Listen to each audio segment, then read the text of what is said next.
Welcome to Twitch Tales, episode 15.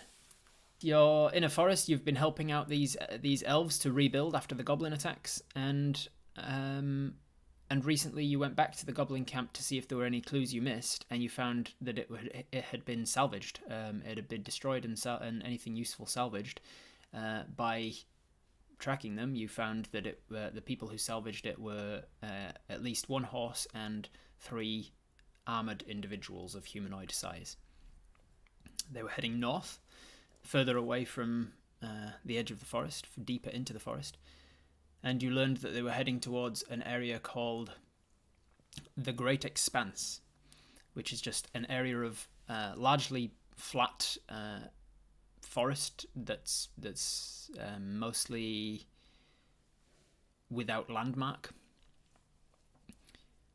aside from about 30 miles through the Great Expanse. There is a sort of lonely mountain of sorts, which is known as the Sedentary Mountain, which you learned was once a volcano, an active volcano, but has been sedentary, dormant, for many years now. So having just left Munglofau and started heading back towards the west, about 2 hours walk through the forest to try and get back to our original marker where we left the trail, to pick up the trail of the things that you're following.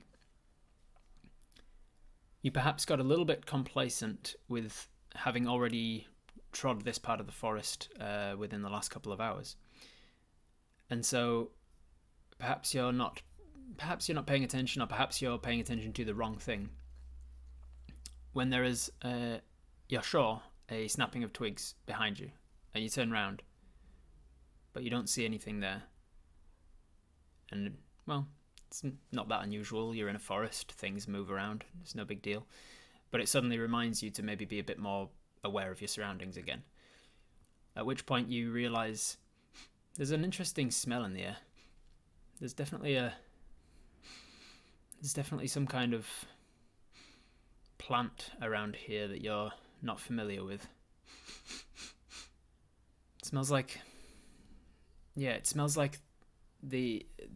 a pollen maybe that you're unfamiliar with that's in the air. Again, you look around, nothing there. Never mind. You turn and continue on. You might be a little paranoid now that you've already started to get suspicious, but you swear you can hear something moving behind you in the forest, but every time you turn around, you don't see anything, just the trees. Eventually, though, you enter a clearing and you do see movement ahead of you. And I will take us over to the battle map so that you can see what we see. Over here you can see Apis and the giant bee. Apis is walking a little ahead and has just entered this clearing here.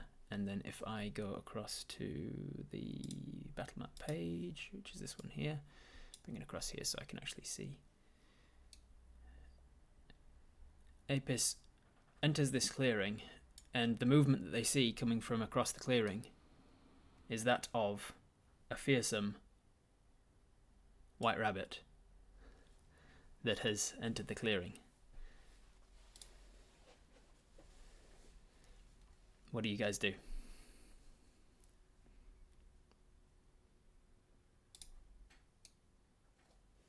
You see it. You see a fearsome white rabbit has entered the clearing. What do you do, right?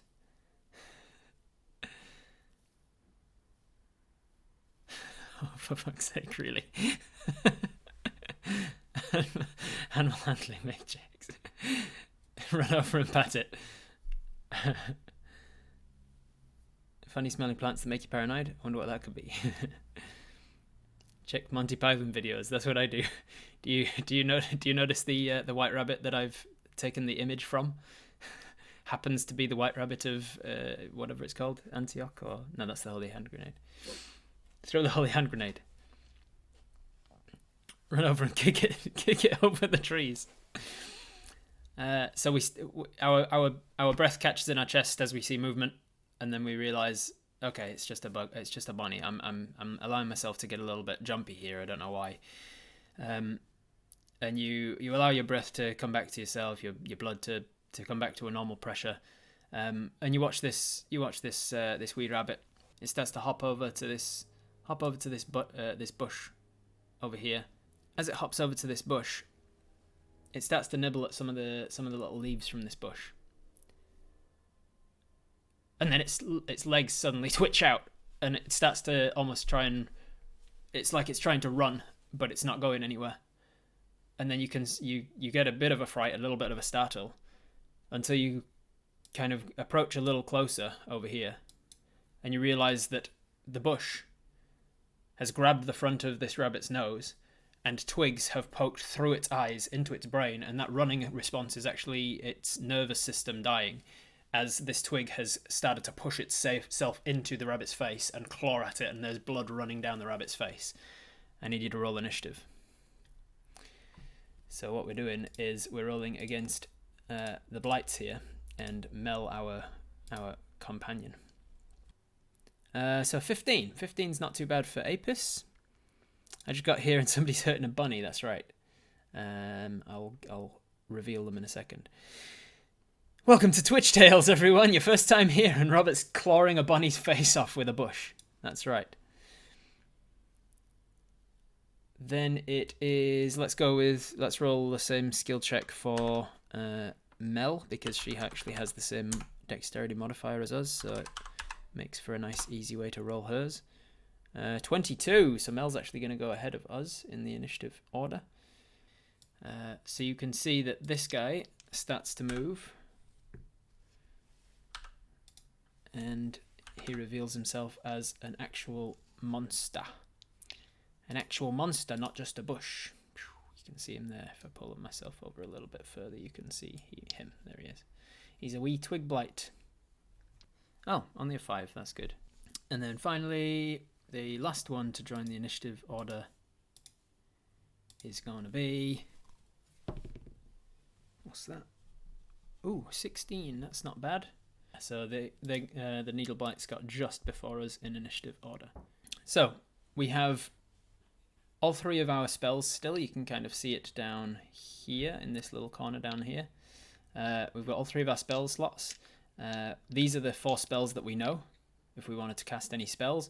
Cure Wounds takes an action, Zephyr Strike takes a bonus action, Hunter's Mark takes a bonus action, and Protection from Good and Evil takes an action. Sorry for not knowing this, but what does the dodge action do? The dodge action means that we don't really do anything on our turn, but we grant disadvantage on attacks. So if anything tries to attack us, they have to roll twice and take the lower of the 2 numbers, so they're more likely to miss us. And also, if we are forced to make a dexterity saving throw to dodge out of the way of something, we have advantage on doing that, so we're more likely to succeed. So that we're less likely to get hit either way with a dodge action. So you've just walked across a clearing and seen that this rabbit is no more. It is an ex-parrot. It is an ex-rabbit. Just to continue the Monty Python references. !Twig. If you want to be in with a chance to decide what Apis is going to do on the first round of combat, you're going to enter !Twig into the chat. And that will enter you into the draw, like Sparrow just did. And then after enough people, once it comes through to Apis's turn, I'm going to roll it. It's going to pick one of you guys randomly, and then you get to decide that entire turn of combat. Your move, your action, your bonus action, you get to decide it all. And then it moves on to the next person and so on. You see this rabbit get a couple of twigs forced into the orifices of its face, and it starts to bleed as this bush in front of it uproots itself from the ground, and the twigs start to gnarl together and curl and creak and crack until eventually, standing in front of this dead rabbit with its claws through its face, is a humanoid figure. A tiny little humanoid, probably about the size, just less than the size of a hobbit, so about 2.5 feet tall or so, this little twig-like creature. It seems to be very dried wood. For the most part, it's made of twigs rather than leaves or green plant material. It's much more brown and solid and dried out, very desiccated materials. But standing in front of it is this little creature, and then you also notice, kicking off the fight, that there are a couple others that start to come to life that uproot themselves from a nearby bush here and start to move forwards as well towards this towards getting this rabbit as a nice little meal.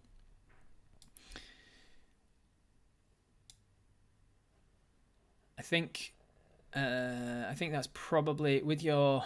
Let's see. I'm gonna roll a perception check on Apus's behalf to see how much you recognize about your surroundings when all of this suddenly goes down. With an 8, that's all you notice. These 3 twig blights starting to walk forwards and tear at this rabbit. So Mel, on her turn, she's not really aware of what's going on. She is going to. The wrong one. She's going to fly forwards to sort of come up to where you are and say, "Oh, it seems like we've got the twig creatures. Well, this is pretty gruesome. What exactly? What are they?" I'm going to roll a. I'm going to roll a. What's it called? A nature check on your behalf to see if you recognize what these creatures are. With a 13, I'd say that they're not exactly common. You don't know exactly what they are, but you know enough to know that they are they're vicious, bloodthirsty plant men. They're like you can tell what you can tell from them effectively that they are obviously carnivorous predators of the forest. And you haven't come across them before in your movings around of a forest. So Mel is not going to go any further with her turn. She's just going to go to there and sort of ready effectively. I think she's going to take the dodge action just because she's doing nothing else. So she's going to take the dodge to be ready in case anything happens. But then. Something that you didn't notice with your poor perception is that the tree behind you, this one here, it starts to move forwards and it's much larger than the others. It's probably about 7 feet tall. It seems to be made out of pine needles for the most part, and it was blended in to the trees around it to a point you weren't able to see it before. It steps out of the bush though, and as you hear the movement, you see this thing, and you realize this is probably what was following you the whole time. This is probably what you've been hearing moving through the trees, and realizing now, a little too late, that it is made of tree. It probably accounts for the fact that of why you weren't able to tell that there was anyone there every time you turned round and there was only trees. You now realize you are being attacked by trees. As you realize this, this needle creature brings up what looks to be like the equivalent of a humanoid arm, and then it flings it towards you in this sort of arcing fashion. And as it does so, the long, thick pine needles that are making up its hand and all the way up its back of its hand fling out in this arcing fashion, and it's making a ranged attack at you. That is going to be a 12 to hit, and 13 is your armor class, so it just misses. It pierces into your leathery armor. So being that we're wearing leather armor, it's just enough to stop the needles before it pierces into us. We feel a couple of them get maybe like half a centimeter into our skin, and it hurts, but not enough to cause any major damage. But you realize that potentially this thing could hurt much more than that if it had flung them with a bit more force, so we hadn't have dodged it quite as well. Once it has attacked us, it's going to move over here. I think it's going to move up to us and engage us. Like so. And then I think that's all it can do. So now it is Apus's turn. We are going to roll that check and see who's going to do it. So we've got 13 people who are eligible. And it's Bagel Barton. You know how to fight things, right? Had a bit of experience with fighting, Bagel? You're currently engaged with this needle-like humanoid that has tried flinging its pine needles at you, but it just missed. You've got Mel, who's standing beside you, unsure of what to do. and then you've got at least 3 of these twig creatures that have started to devour this rabbit. What can you do? So over in this corner over here, you can see 4 spells. So you have 4 spells, but you've got 3 spell slots represented by the 3 berries beneath the spells. So you can cast any one of those spells if you want. Next to the right of the spells, you can see that there's a box that says turn and a box that says actions. Those are what you can do. So you've got a movement, you've got an action, and you've got a bonus action. For your movement, I'll do something that will help you see your movement. If I put you an aura of 25 feet, like so. Ooh, that's a bit bright. Let me turn that down to a slightly duller color. Let's just go white with it. So with that aura that you can see, that's as far as you can move on your turn. If you move before you've disengaged, when you're right up against somebody, if you move out of combat, then they get to take a free swipe at you as you're turning your back on them effectively. So if you want to put some space between you and it, you can do so, but you've got 2 options. Do you disengage first, or do you just run and hope that it misses you with its free attack? Because if you don't disengage, so disengage is basically you're using your whole action to sort of carefully step backwards away from it, rather than turning and running. If you don't disengage, then what you're doing is you're turning and running, and you're opening your back. So that's why they get a free attack on you. So as your action, you're going to disengage, and then now you can back away slowly without it getting an attack on you, and then you can get as far as the edge of the white in any direction. Let me zoom out so you can see the surroundings that you can get to. So you've used your action now to disengage. You've now got your movement, so you can move anywhere within that white radius, and then you've got a bonus action, which you can potentially do something with your spells, like cast Zephyr Strike or Hunter's Mark. Can you go over by the lake? Yes, you can. So you use your movement to you disengage, and then you run with your movement over to this lake over here. And now you've got your bonus action if you want it. So if you want to cast Hunter's Mark or Zephyr Strike, it would use one of your 3 spell slots for the day, but you can do so. What they do is they Hunter's Mark marks one of these targets as your primary enemy, and anytime you do damage to that enemy, you do extra damage to that enemy until they die, obviously. And Zephyr Strike, what that does is it gives you slightly more movement speed and makes you move like the wind effectively. It makes you harder to hit when you move away from people, like you just did. And a few other things. You can look up what the spell does if you need to know.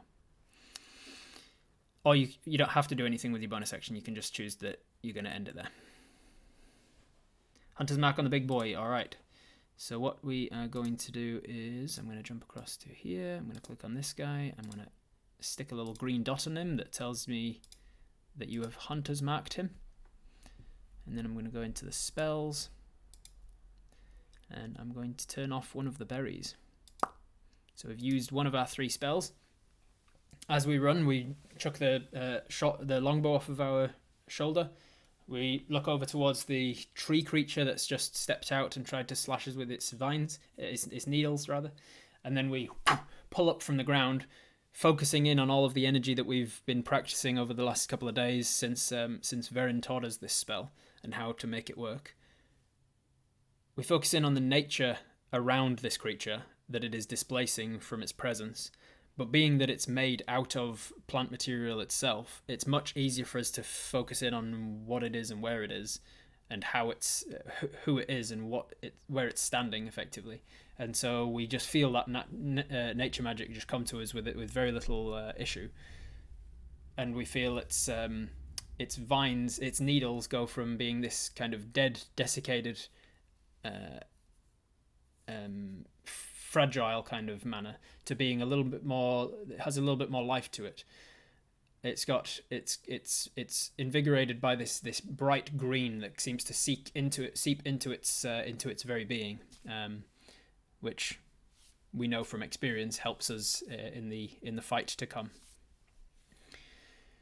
So that big boy is now Hunter's Marked. It is a concentration spell, so we need to now concentrate on that Hunter's Mark. If anytime we take damage, we potentially are going to drop the spell. And if we do anything else like casting another concentration spell, we're going to drop the spell. That's the end of our turn, so I'm going to draw the next... I'm going to start the draw for the next one, which is in this one here. So we'll cancel that one, and we'll put in another... So the next one is going to be, let's say, exclamation mark, mark, M-A-R-K for Hunter's Mark. So if you want to be in with a chance to do the next, to decide what happens on the next round of combat, you can start now by putting in exclamation mark, mark, M-A-R-K, like Dilly and Caroline and Katrina have. There you go. Alright, so while you're doing that, I will move on to the Twig Blights. The Twig Blights' turn is next. They are going to... This one is going to finish tearing apart this rabbit. This one is going to start moving over to us. That's only 10 feet away, so it can make it. This one, I think they can only move 10 feet on their turn. Let me check. Oh, 20. That's fine. So he can also make it all the way to us. You also see that coming out of this bush over here and over here are two more. And you realize that you've wandered into a clearing of these things, it seems. And they are attacking in number. So with them, actually, that's pretty useful for you, because if you, with you seeing, look at this, 20 exactly is not enough. So with 20 feet movement, he can't quite get around that pond to get to you. Look, that was a perfect choice of where to stand, Bagel. Look, because that guy can't get to you. So what he's going to have to do is he's going to have to take his action. He's going to have to take his action to dash to get to you. So now he's going to get to you, but he's not going to be able to attack. The first two are going to get attacks on you, but the second guy, the third guy is not. This guy is going to run over and start fighting with this one over the dead rabbit. So rolling a couple of Twig Blight attacks, we've got a 6 total and a 16 total. So the 6 will misses, it didn't hit 13, but the 16 beat 13, so that one does actually manage to get through our armor and cause damage. And the damage they cause with their tiny little needles is not a lot of damage, but it is some pretty deep scratches across our body. There's my D4. There we go. Max damage though, so 5 points of piercing damage. So Apis takes 5 points of piercing. I will put that on your... I'll take that off of your 38. You go down to 33. And because you took some damage, you need to make a concentration check, a constitution saving throw, to see if you concentrate on the Hunter's Mark. So we'll go saving, exclamation mark saving, and then cons. And we just need a 10 or more to maintain concentration on Hunter's Mark. 11. Woo! Okay.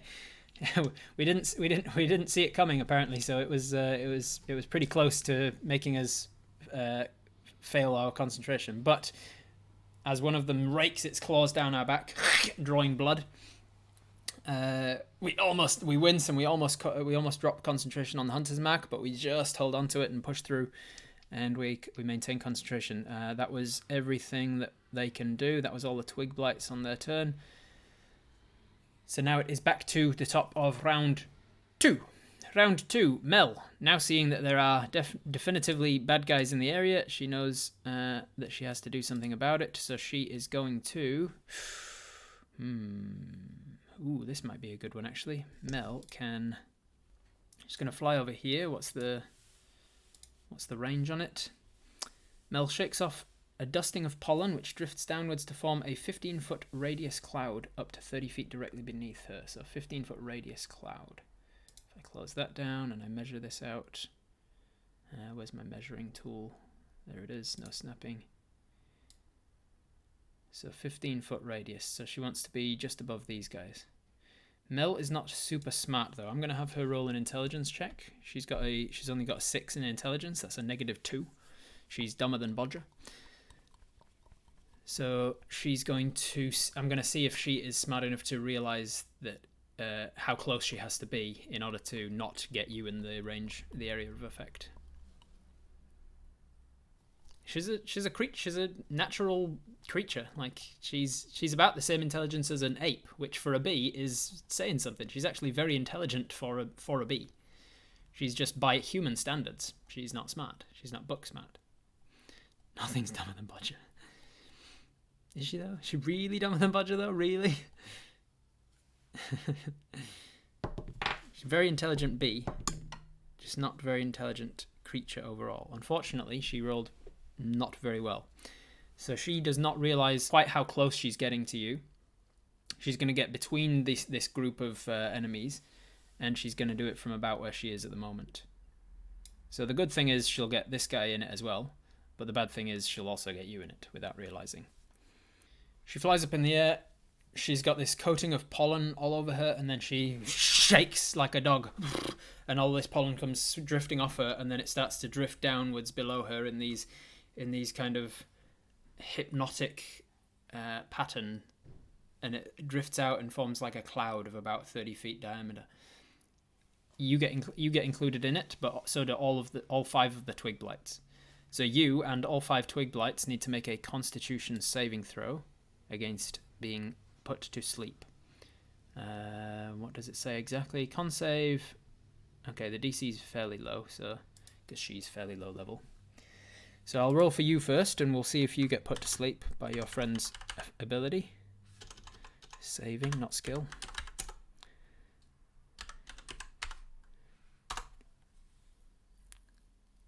Shake, shake, shake, you beady. Shake it all the time. 16 is enough to succeed, so we do not get put to sleep by her shaking her booty. I'll get 5 d20s, roll for them all at once. Give me another one, there we go.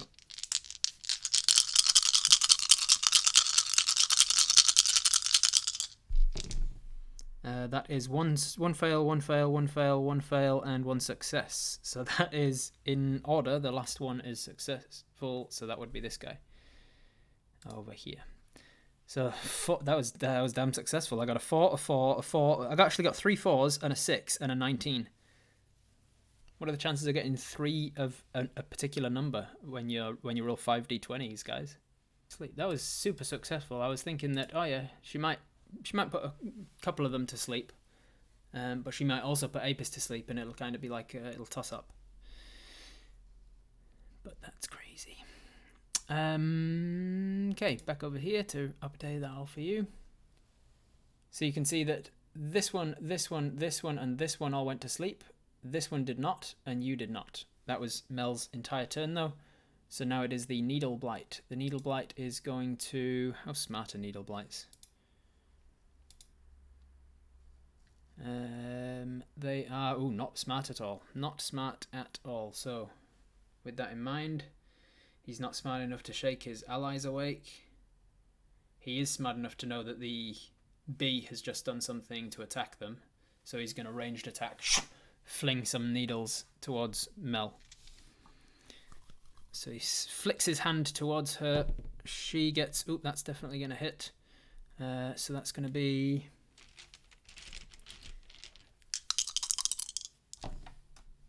7 points of piercing damage to Mel.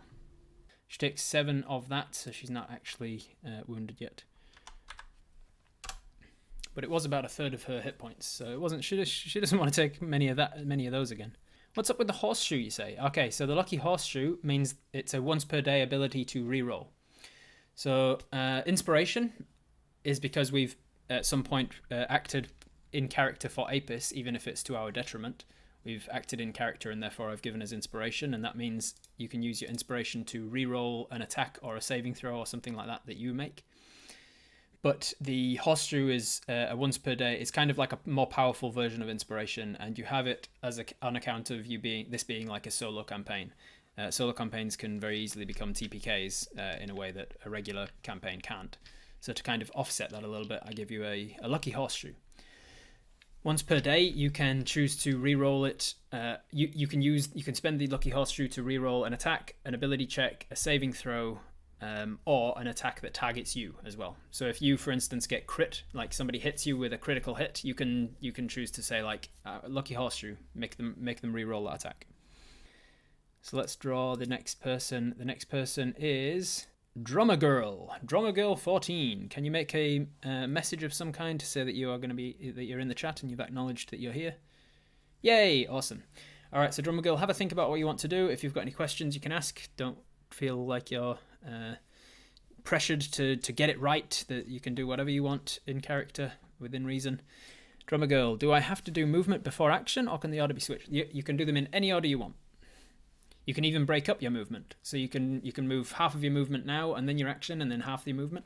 You can switch it up however you want. Just be aware, Drummer Girl, that if you move away from an enemy that's engaged with you, they get to use their reaction to attack. All three of them are asleep, so they won't be able to. But if you wanted to, just keep that in mind. Correct. If they wake up, they'll have flanking on us because it's 3-on-1. The needle bite is definitely within longbow range. Longbow range is way past the edges of this map. Zephyr Strike lets your movement not provoke opportunity attacks. That's correct. It's one of the benefits of doing Zephyr Strike is that you don't need to disengage. Nice, do it since everyone's asleep. Awesome. So we're going to move away. We're going to move away from them and not get attacks because everyone's asleep. But where are we going to? You can decide where we're going to. Let me zoom out on the map and you can see a bit of a better region. You can, with your 25 feet of movement, you can get to pretty much anywhere on this anywhere that's highlighted. Obviously, not up a tree or like all the way to the edges if you have to go around obstacles. Do we lose Hunter's Mark if we use Planar Warrior? No, Planar Warrior is not a concentration, I don't think. Let me just double check that. No, it's not concentration. So you wouldn't lose if you did Hunter's Mark and Planar Warrior, you'd get both damage. You'd get your D6 from Hunter's Mark and your D8 from Planar Warrior. Plus your D8 from your actual longbow as well. If you activate Zephyr Strike, you definitely lose Hunter's Mark because that definitely is a concentration. Let's head to the other side of the lake, south of that single tree. Sure thing. So we quickly, while these guys fall asleep, we quickly use the opportunity to disengage without having to actually disengage. And we run all the way around to the other side of this tree here. Ooh, 25 feet. I'll say we can get to about there. So we can get to next to this tree here. We now have so that was our movement. We've now got our action, Drummer Girl, and we've got a bonus action. One of the bonus actions you can do below me here, you can see it says Planar Warrior, 1d8 force damage. You've learned to draw on the energy of the multiverse to augment your attacks. As a bonus action, you can choose one creature that you can see within 30 feet of you. Let me check. Technically, you could have done it before you moved, I guess, so it doesn't really matter. Yeah, he's within 30 feet. So any of the creatures on the battlefield are within 30 feet, just. You choose one creature you can see within 30 feet of you. The next time you hit that creature on this turn with a weapon attack, all damage you deal by the attack becomes force damage. The next time you hit that creature on this turn with a weapon attack, all damage dealt by the attack becomes force damage, and the creature takes an extra 1d8 force damage from the attack. So that means that you it's not going to be... If that needle guy is resistant to certain types of attack, then it basically means you're going to overcome any resistances. You're also going to do an extra 4 or 5 damage on average from the D8. Alright, so do Planar Warrior as your bonus action, and then attack as your action. Awesome. So movement, quickly run around the other side of the lake. Bonus action, you turn around and you focus your mind across to the Planar Warrior, across to the Needle Blight. You think back to the fight that you were having with the Displacer Beast a couple days ago, where that little irritating fey creature was taunting you about how to use the energies of the universe to augment your attacks. You focus in your mind on what happened at the time. You draw out your arrow, you draw it back, and you think real hard about the different portals of the universe, the creations of all of these different worlds, and the magical energy known as the Force energy that went into the creation of everything. You slow your breathing. You look across at the needle blight as it draws back for another round of volley towards your bee companion, and then you let it fly. The arrow streaks forwards, and as soon as it passes the edge of your bow, it seems to turn into just this ethereal nature of just like the wood that makes up the arrow shaft is actually turning into magic itself. Now you need to make an attack. So the longbow attacks with a d20, which rolled an 8, +2 from our being a ranger, +4 from our strength, our dexterity, and our proficiency. So we got a total of 14 to hit. So if 14 is enough to hit the needle blight, then we're going to cause damage. So let's check that first. Needle blights, armor class. It is enough. So 14 will hit. And the damage is 1d8, 6 damage +2, plus Hunter's Mark. So that's 11 damage, plus the 3 from Planar Warrior. So we did a total of 14 damage. That's a lot of maths, but sorry guys, you just have to bear with me while I try and work through all of these commands. Normally at the table it all happens so much quicker. So we did basically to cut to the chase, we just did 14 damage to it, and it was all force damage. So we draw back the arrow, we let go, and as soon as it passes the edge of the bow, the head, the shaft, and the fletching of the arrow all seem to turn into pure magic energy, this force damage, which strikes forward and like a magic missile hitting the center of the core of this creature, it seems to blast it backwards. And how much do they have? That's actually more than they had. So in one single shot, we take this needle blight down like a boss, like a goddamn boss. And it goes flying backwards, and it is no longer alive. So on a subsequent turn, we can choose to move. As long as we concentrate on Hunter's Mark, we can choose to move Hunter's Mark to another creature now. So well done, Drummer Girl. That was a very successful attack to begin with in the first place. First D&D kill ever. Very good. It was a very good turn. I'm going to roll as a perception check, just as a free action here, just to see if we notice something. 18. As it strikes through the sort of heart of this creature, and it seems to snap through the wooden trunk that's holding it together. It strikes through the heart of this tree, and it falls down into this pile of broken wood and needles. It also seems to exude like a cloud of pollen into the air, which starts to waft towards us. That was Apis' whole turn with our movement, our bonus, and our action. Well done, Drummer Girl. It is now on to the Twig Blight's turn. So before we move on, I will start another giveaway for the next round. !kill. KILL. If you want to be in with a chance to decide what Apis does on round 3, you can type !kill in the chat. In the meantime, let's go back to the Twig Blights. What are you little geezers gonna do? At the end of your turn, you're gonna shake to see if you wake up. So the 4 that are asleep, in order from the leftmost. Hey, nat 20 on one of them. We got 2 6s, a 12, and a 20. So the 2 6s plus your con mod is not going to be enough to overcome it. But in order, this guy wakes up at the end of his turn. And this guy wakes up at the end of his turn. And these two do not. That was the end of the 4 of them's turn. The one that was left alive, though, is going to run his whole movement over to you, behind this little tree here, and give you a strike. And it's going to see if it can get you. Let's have a look. A 14 plus 3 is enough to hit. That's a 17. That hits your armor class. So it does. It hits you for 3 points of slashing damage. Takes you down to 30. And I'm going to need a constitution saving throw to see if you retain your concentration on Hunter's Mark. Saving cons.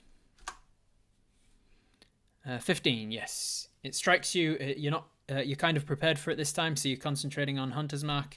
It cuts you across the knee pretty badly, but you're fine. You can walk it off. The Twig's smart enough to realize the cloud of pollen drifting over them is from their big brother. Maybe. You don't see any obvious reaction to it yet. Mel's turn, back to the top of round 3. So Mel is going to use her action to actually Mel, I'm going to roll a perception check with advantage for her because it's related to pollen, so she should know a little more about it. Yes, with a 18 plus on her check there. You hear her say, Apis, I don't know what it was that he just released there, but it smells the same as I've been smelling for the last 15 minutes or so as it was following us. I think that creature was the cause of the smell. I don't know if it is good for us to breathe in or whether it is something else. But it is definitely why we have been smelling that. It has been releasing these spores. Just to be safe, and then she starts to call out to the surrounding forest. She's going to use her ability called Summon Swarm, which is she gets to summon a swarm of biting and stinging insects in an unoccupied space within 30 feet of her. The swarm will use the stat block of Mel's Militia, which improves as Mel levels up. It obeys only Mel's commands, no action required. It lasts for 1 minute or until it reduces to 0 hit points or dies. So she is going to summon her Militia, which is bing, that little thing there. She's going to summon it over, I think she's going to summon it over the ones that are attacking you. Like so. Let's zoom in.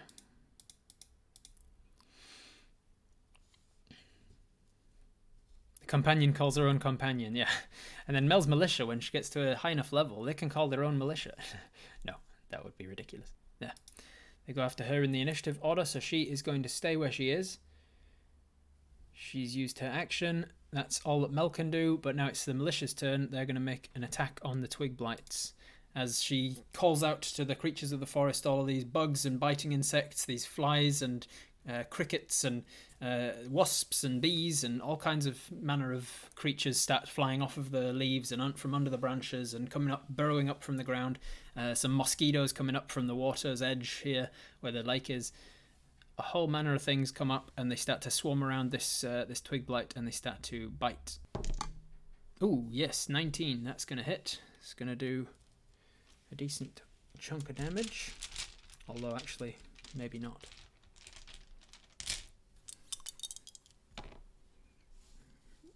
1 and a 2 plus 1, so 4 points of piercing damage.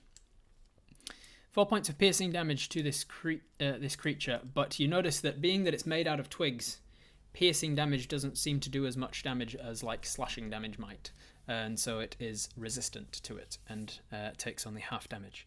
So the bites do still cause some damage, but not as much damage as another type of damage might have. So the Twig Blight does not go down. That is all of the Twig Blight's turns. The Needle Blight is dead, so it's now on to Apis's turn.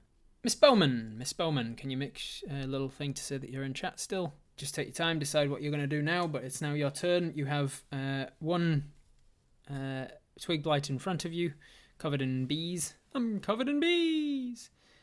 You got another one that seems to be stirring.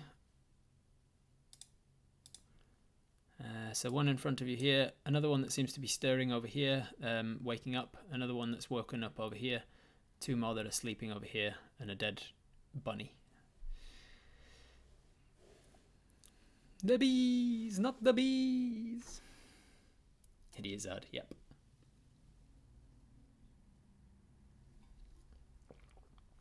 So many bad guys, holy shit. Yeah. This bonus action moves hunters to one of the twigs, but we would probably need to pull our sword for these guys, which would also take a bonus. No, pulling your sword is part of an attack. Oh, no, you're right.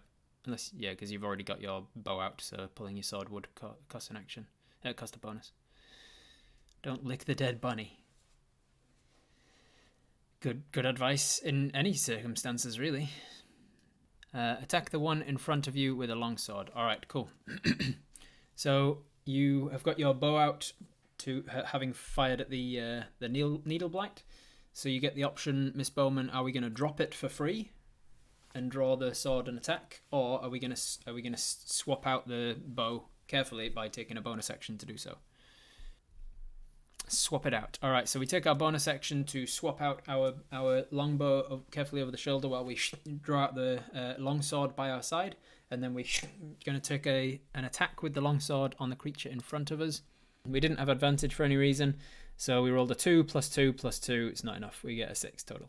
So yeah, we spent the time putting the bow away, drawing out the longsword, and we take a strike through the bees, trying not to kill them, but not really caring if we do, because she can always summon more. We take a strike at it, but it seems to be dodging out of the way of the bees just as the same time as it's dodging out of the way of us. And we swing and a miss over this tiny little creature's head. If you want to move anywhere, Miss Bowman, you can. But now that you've taken your action and bonus action, you'll be forced to not disengage if you do move. You'll only suffer a strike from a very small creature with tiny little wood claws, so it might not hit you, and even if it does, it might not hurt that much. If you wanted to get somewhere more advantageous, but it's up to you. Yeah, may as well move over to Mel. Sweet. So we will go over to Mel with our movement. We'll go leave its range here and then run over this direction over to this sleeping one where Mel is. Boom. And as we leave its melee range, it's going to take an attack of opportunity. That was almost a 15, and it did that usual thing where it goes 15, 5. So no, that's going to miss as it takes a swipe at you as you turn your back on it. It doesn't manage to hit you. So that's the end of your turn. It is now the Twig Blight's turns. So firstly, let's see if these two currently sleeping ones wake up at the end of their turn. Natural 1 and a 16. So one at a time. They're slowly coming to again. So this guy is no longer sleeping, but the one next to you currently still is. On its turn, these guys will stand up with half their movement. Stand up with half their movement, and that guy's already unconscious, already just coming around at the end of his turn, so he can't move yet. With 10 feet left, it's going to assess the battlefield and start coming over towards you. 10 feet gets him just to you with enough movement.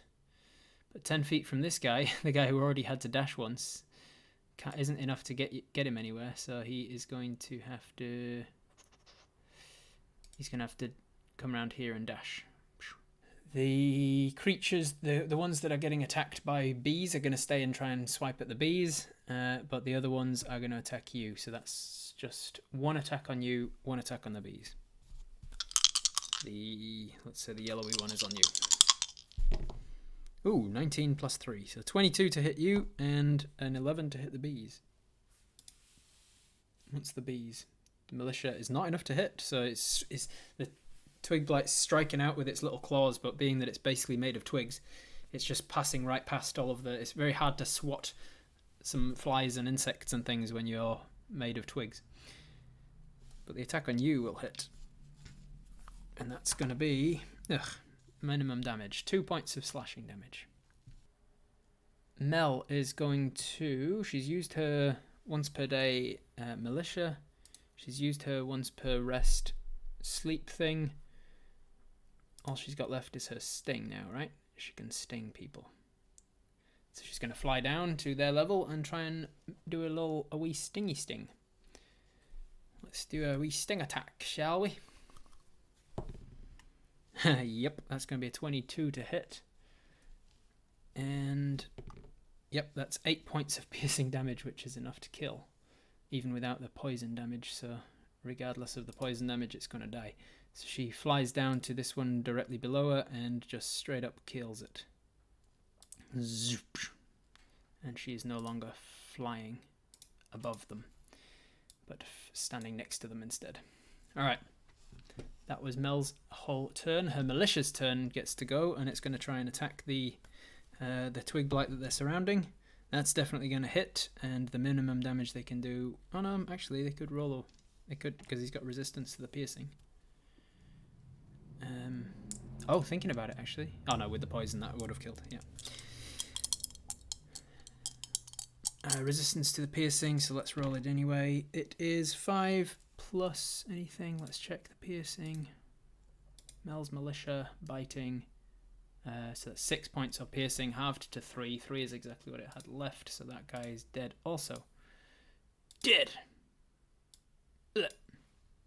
Then that's all of the militia. Oh, the militia can actually now move because it's no longer underneath anything. It's going to fly directly across the swarm to this guy. And it's going to be in his space. At the end of the militia's turn, it's the Needle Blight's turn. And Mel says, Apis, I think I can smell some of that pollen getting stronger. And you can hear some movement coming from the east. It seems like you are starting to get ideas of maybe what the pollen was that this thing was releasing for the last 15-20 minutes as it was following you. It seems like it was announcing to the other blights of the forest that it has found prey, and now they have started to actually catch up. A couple more needle blights coming in from the west, and some more twig blights coming with as well. That was the Needle Blight's turn. It's now Apis's turn. We're going to go over to Nightbot, and we are going to roll it. Exclamation mark, backup. All one word. How many have we taken out? We've taken out the Needle Blight over here. This one there, you killed that guy. You've also taken out this guy here from the militia, took him out. And this one here is... So actually, each of you have taken out one. You took out this one, the militia took out this one, and Mel took out this one. This one is still asleep. This one is prone and in a swarm of bees, not in a good position. And this one is fine. But then here comes the cavalry of sorts with 3 more twig blights and 2 more needles. Does Apis have full HP? No, Apis is on 28 HP. Any AoE attacks? We don't have any AoE attacks yet, no. Maybe we could learn some as we go, or maybe pick up a magic item that allows for some AoE attacks or something. Mel's got the sleep effect once per rest. Alright, I think you've had enough time. Let's decide who's going to go. Vicha! Vicha, can you give us the little yes emote or some other such thing? Some way of telling us that you're still in the chat. You've acknowledged that you're here. Are we still concentrating on Hunter's Mark? Yes, we are. We have succeeded on all of our Hunter's Mark checks. Did we get the last? No, actually, we got one more attack at the end there that we didn't. Oh, Victor is here. Awesome. We got one more attack at the end from that one guy who did only 2 points of damage to us, and I didn't actually roll a concentration check on that, which I'll do in the chat here. So let's just double check to see if we are still concentrating on Hunter's Mark. Saving cons. Cons is not. Right, yeah, no, that is right. 17, yeah, we're still concentrating on Hunter's Mark. We're fine. Flee, but with the bunny. We might be able to save him. He's just like toys. He's like 4 different bunnies at this stage.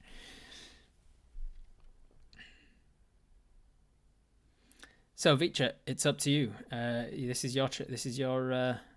oh, you're a few seconds lagged. No worries. It's your choice to do whatever you wish to do. You've got your sword out currently. Your longsword, so you can attack. If you were to attack this one that's sleeping, you have advantage on the attack because he's prone and sleeping. And if you hit, it's an automatic crit. So basically, if you choose to attack with your longbow, this one's definitely going to die. If you choose to attack with your longsword. If you choose to attack with your longsword, this one's going to die. If you choose to attack this one, there's still a pretty good chance he's going to die. This one's already dead. This one's already dead. This one's probably going to die from the bees on their next turn. And then incoming from this side are some more that you don't know exactly how many are coming, but you can hear that there's some more coming from the east. So it's up to you. Vicha says, are we engaged with anyone? We are engaged with these two in combat, yes. These two are currently within our melee range, engaging us in combat, and no, we do not have any area of effect spells or anything. We can move it to another target. Yes, while you're concentrating on Hunter's Mark, if your original target dies, you can move it for free, as it just costs you a bonus action. Without having to cast it again, you just move the. So you're currently still concentrating on Hunter's Mark on this guy. So if you've got nothing else you want to do with your bonus action, you can always swap your Hunter's Mark from this guy to somebody else who's not dead yet. It would be almost entirely a waste to move it to this guy, I would imagine, because this guy's already asleep and unconscious and probably going to die if you hit him anyway, because you'd already have advantage to hit him and all that. All right, bonus action, move Hunter's Mark to the one in the middle. Action, attack with the longsword on the middle. Awesome. So this Hunter's Mark disappears. Let's move him properly flat. He's dead. This one in the middle that's still awake and alive gets his Hunter's Mark as you sort of reach out with your hand and pull the greenery away from that guy's body. It seems to seep back into the ground and then erupt out from right beneath this one, bringing some greenery back to the otherwise desiccated twigs of this guy's body. And then in the same action, we bring up the hand and then bring down the hand with the longsword right behind it, trying to chop this guy in two. Attack longsword attack rolls. So without advantage, we had a 12 plus 2 plus 2, 16 total to hit. 16 is enough to hit, and the damage is 10 points plus any Hunter's Mark, way more than it had left. So it managed to chop that guy right in half, easy peasy. That guy is dead and stays Hunter's Marked, but he is also dead now. So now we've got 3 dead Twig Blights, 1 unconscious one, 1 prone one, and some more on the way. So Vicha, you have used your bonus action to shift it, your action to attack, and now you've got your movement left if you want to use your movement. So we did 15 total damage to a creature that only has 5. It says 4 there, but they actually have 5 hit points because I round up, not round down. So we did overkill, and I'll say that you easily managed to cut through into this one here and killed him while he was sleeping. Easy peasy. So you struck through both of them, cut them both in half, and all of those guys are dead. Well done. Full movement away from danger to safety, whichever direction it may be. Sweet. So we use our full movement to now that everybody's dead, we hop over them to this way, and then we run 25 feet over to here. Boom. Cool, that was our movement, our bonus, and our action. That was everything. So the next round of combat shall go to... Let's have a look. Cancel, and we'll go with... !blood. If you want to be in with a chance to decide what we're going to do on round 5. That was Apis's full turn. It is now the Twig Blight's turn. The one that is still alive over here is going to get to his feet using half his movement. And then it's going to attack at... Is it going to attack the militia or is it going to attack Mel? It's going to step towards the edge of the bugs there, and it's going to strike at Mel. Ooh, that's going to be a 22 to hit as well. No crits yet this fight. That's 3 points of slashing damage to Mel, taking her down to 12. 12 of 22. So she is not yet bloodied. She's on the verge of being bloodied. That's all that twig can do. And then all of these twigs over here are going to have to dash, aren't they, to actually get up into the fight. So let's see how far they go in. That's 20 feet to there. And then with a dash, they're going to get another 20 feet to there. This guy doesn't actually have to go around the twigs because he's basically made of twigs, so he can just like push on straight through them without whatever. 20 feet, 20 feet. He can push straight and go 40 feet to here. There we go. So that's 3 dashes from the 3 twigs that are remaining. That's the Twig Blight's turn. It is Mel's turn. Mel is going to strike back at the one that just hit her. She's going to take a sting attack. That's going to hit for sure. He's going to take... How much damage is it again? Mel, sting attack. 1d6 plus 3. But then 2d6 poison as well. So that's 7 points of piercing, halved and rounded up to 4. So he's on 1 hit point left. And then he's going to take at least half the poison damage. So that's a minimum of 1. So he's going to die. So this guy is poisoned to death by Mel's stinger. And then the militia are going to go. They are no longer engaged with anyone, so they're going to fly over here and strike at this guy. Come on, militia, you can do it. Nope, no, you can't. I take it back. Here, crap. That was a 2. Mel does get movement, yes. Where does she want to move? She's just going to take to the sky. Fly up again. Bing. Just flies 30 feet up. Alright, that is Mel's turn. That's the militia's turn. It's now the Needle Blight's turn. The Needle Blight is going to come out here to where he can see Mel. And he's going to take a ranged attack at her. Oh, no, miss. Just as she's flying up, he fires off. And the needle's underneath her. He's not very intelligent, didn't understand how to account for where she's going to be rather than where she is. This guy's going to use all of his movement to get here, and he's going to see Mel doing the same thing. He's going to Needle Blight her as well. Needle! Nat 20, there it is. Bam, bam, bam, bam. I knew that eventually somebody would get a crit. This is going to hurt. Needle Blight. Needles. Ooh, this is going to be a total of... So that's maxed of those. That's 13. 13 plus 8. That's 21 damage. So that takes her down to effectively -9. -9 is not -22, so she doesn't die outright. But she does go to 0 hit points and start making death saving throws. Come on, 0. And then because she was in the air when she went to 0 hit points, she takes falling damage as she hits the ground. She is no longer flying. She takes falling damage, and any damage you take when you're already at 0 hit points counts as 1 failed death saving throw. So, wham! She hits the ground quite hard and fails 1 death save. Why didn't she fly away when she had... She did fly away. She went away from the Twig Blights. Twig Blights can't attack her when she's not on the ground. If we don't get to her, they'll tear her apart. Correct. Alright.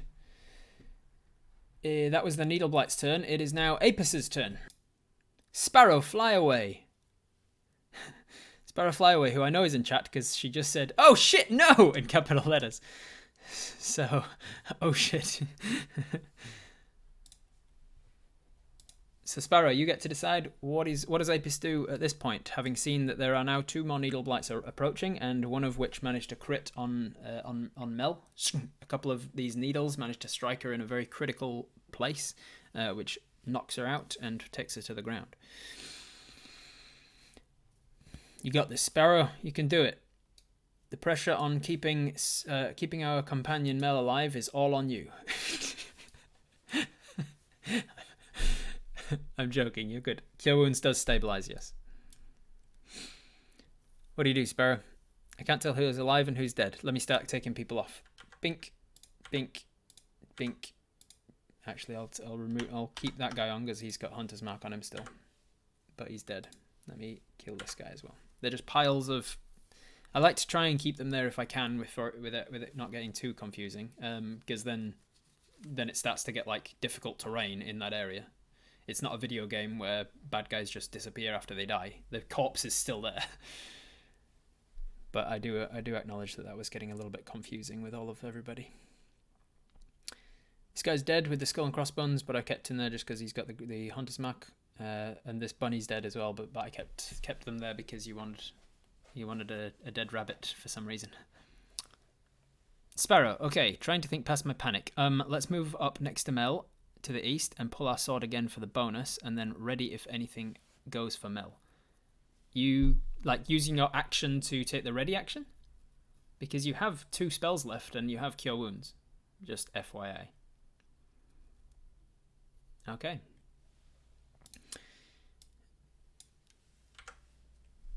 So Apis uses their movement to step up next to their friend here, and then they let's see, bonus action. What did you have out? You don't need a bonus action to draw your you don't need a bonus action to draw your sword. You've already got your sword out. That was the last weapon you were using. And if you want to cast Cure Wounds as an action, it brings her back to life and heals her. Like it brings her up to conscious. She'll still be prone on the ground, but she'll be conscious. Yes, you can change your mind and cure her. I don't want you regretting having killed Mel later. So you can choose to let's find the berries. For anyone who's new here, that may have seemed like I was pushing Sparrow towards doing a particular thing that I wanted her to do rather than what she wanted to do. But I know Sparrow well enough to know that she would have been absolutely inconsolably distraught if she hadn't have realised in the moment she could actually cure her directly rather than letting her die. Pop. There we go. So casting Cure Wounds, you've got your long sword out. You run over. You reach down and grab your bee companion, and you feel this same sense, this now somewhat familiar sense of this incredibly powerful divine presence somewhere behind you. This sense of this huge godlike creature that is looking down over you whenever you cast this spell, and lending her divine curing magics. She is the goddess of healing, Flonanshale, and her essence flows through you when you cast this spell. You reach down and through your hand, the warmth of your hand, it seeps into Mel's body and cures her for. There you go, 1d8 plus 2. We got 10. So we got maximum healing on her as well. Awesome. She gets 10 hit points back. She's still wounded because that's still less than half of her hit points, but she's now conscious and no longer dying. Her one failed death save is wiped clean. The slate gets wiped clean whenever you wake up. And so she's back to being fine. She's wounded but still in the fight. That was your action, Sparrow. Your movement, you've used half your movement and your action. You've still got a bonus action. You can, for instance, you could move the Hunter's Mark as a bonus. You could cast Zephyr Strike as a bonus. Oh, you can't cast Zephyr Strike because you've already cast a spell this round. But is there anything else you wanted to do with the rest of your movement or your bonus, Sparrow?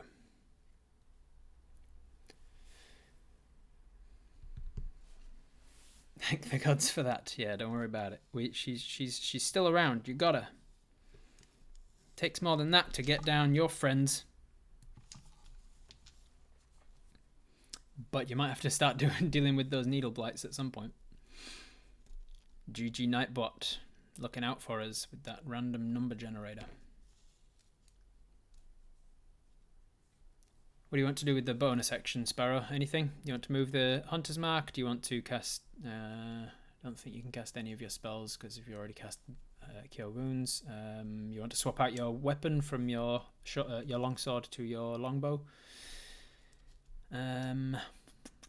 You've still got some movement and you're not engaged with anyone, so you can move away.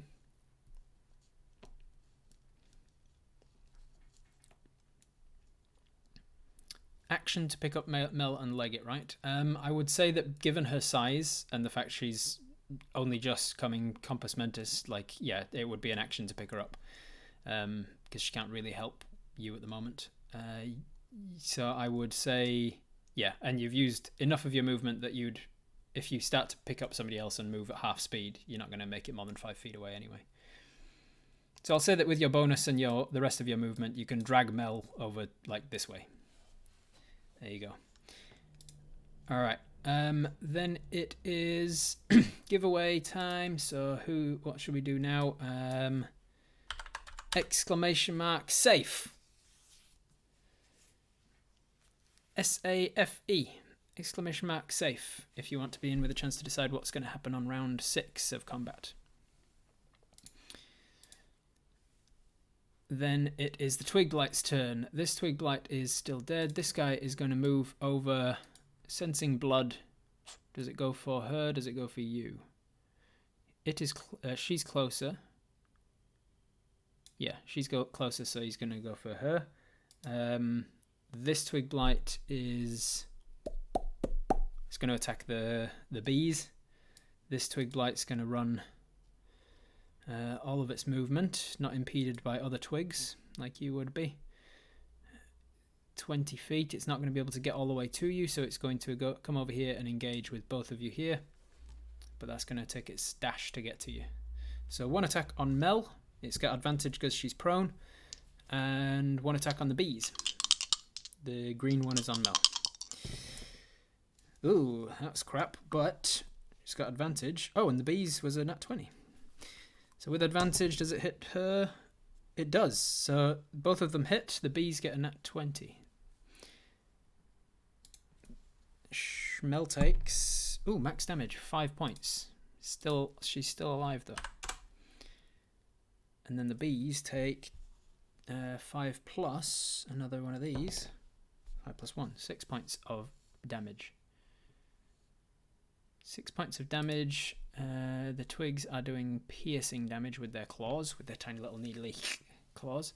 And I believe your militia are resistant to that. Let's go 13 out of 16. Alright, that is, I believe, all that the twigs can do. This one was dead, this one ran up and attacked, this one ran and dashed, and this one didn't go anywhere but it attacked. Cool, that is the twigs. Oh, it's Spidey here. How's it going, Spidey? Then it is Mel and the militia's turn. So Mel is going to get to her feet with half of her movement.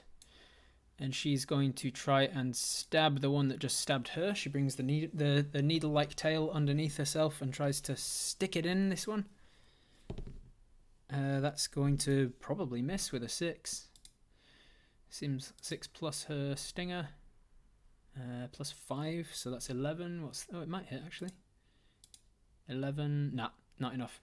These guys are too small and nimble for that to hit. So she stings at it, but it seems to pass through like rib-like wooden protrusions from it that seem to have formed its rib cage, and she stabs in through it, and it misses all the wood and doesn't actually cause any damage to it. She's got her movement, but if she moves out of range, they get attacks of opportunity on her. So she's not going to move. She's going to stay where she is. That's all she can do. The militia is going to attack this one that it's currently swarming. And that's going to be a 15 plus stuff that'll hit. And the militia's does, I think, 2d4. I really need to get good at knowing all of these abilities, so I don't need to keep swapping. 2d4 plus 1, yeah. Ooh, not bad. 5 plus 1, 6. 6 points halved to 3, so that's not enough to kill it. That is the militia's turn. It is now on to the Needle Blight's turn. Yeah, then it's the Needle Blights. The Needle Blights are going to see that you are... They're stupid. Do they just want a meal? No, they want to take people down. They don't want a meal, so they're going to go for you. One of them steps up over here and throws some needles at you. This one's going to step over to here where it can hit you and throw needles at you. Bloody hell, get good. GG, dead rabbit.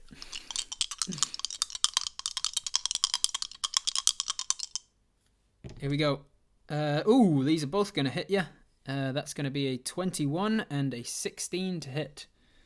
So this is going to hurt quite a bit, I'd imagine. Let's have a look. Needle Blights. It is...